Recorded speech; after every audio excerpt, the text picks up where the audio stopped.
करमू मोची एक इंतहाई गरीब लेकिन शरीफ और दयानतदार इंसान था। इसका एक ही बेटा था जो अपने बाप की तरह बहुत मेहनत से काम किया करता था।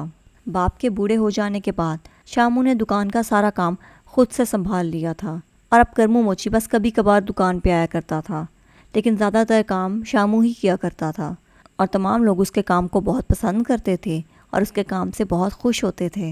ये एक रोज़ की बात है जब शामू अपनी दुकान में बैठा जूतों की मरम्मत कर रहा था कि अचानक उसकी दुकान में एक बूढ़ी औरत आती है जिसने फटे पुराने और टूटे हुए जूते पहने हुए थे और उसके कपड़ों की हालत भी काफ़ी ख़राब थी। लेकिन वो अपने साथ एक बहुत ही पुराने जूतों का जोड़ा लेकर आई और आकर शामू से पूछने लगी कि क्या तुम मेरे इन जूतों की मुरम्मत कर सकते हो। तो शामू जूतों को देखने लगा और कुछ देर देखने के बाद शामू उस बूढ़ी औरत से कहने लगा, जी अम्मा जी, मैं आपके जूतों को बिल्कुल ठीक कर सकता हूँ, लेकिन इसके लिए मुझे कुछ वक्त दरकार होगा। आप ऐसा कीजिएगा कि कल आकर अपने जूते वापस ले जाइएगा। शामू की ये बात सुनते ही बूढ़ी अम्मा कुछ मुस्कुराने लगी और फिर झुक कर उसको कहने लगी, ख्याल रखना, ये बहुत ख़ास जूते हैं। बूढ़ी औरत की इस बात को सुनकर शामू कुछ घबरा सा गया और कहने लगा, आप फिक्र ना करें, मैं सबके जूतों का बहुत ख्याल रखता हूँ, आप अपने जूतों को कल आकर ले जाइएगा।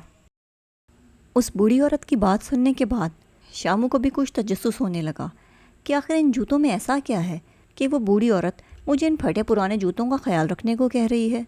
तो शामू ने सब काम छोड़कर उसके जूते मुरम्मत करने शुरू कर दिए और उनकी मुरम्मत खूब एहतियात से और तवज्जो से करने लगा।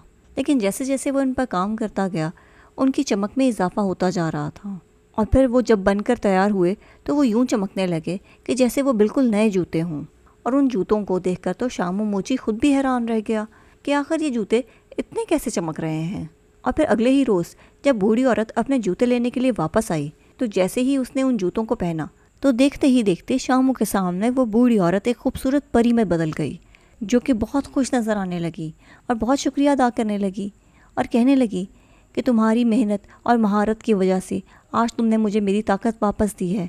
इन जूतों में मेरी ताकत थी जो मुझसे आज से बहुत साल पहले छीन ली गई थी, लेकिन मैं तुम्हारा बहुत नाम सुना था और तुम पर बहुत भरोसा करके तुम्हारे पास आई थी और तुमने मेरा एतबार कायम रखा।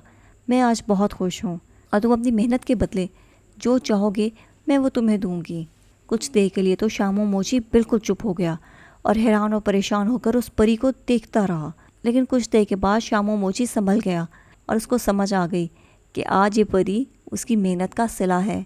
और उस दिन के बाद से पूरे शहर में शामू मोची मशहूर हो गया और वो परी भी उसकी बहुत अच्छी दोस्त बन चुकी थी। अब शामू को कोई भी मसला आता तो वो परी झट से आती और हर मुश्किल को दूर कर देती। जी तो प्यारे दोस्तों, अगर आप इस तरह की मज़ीद मज़े की कहानियाँ सुनना चाहते हैं तो मेरे चैनल को लाइक, शेयर और सब्सक्राइब कीजिए।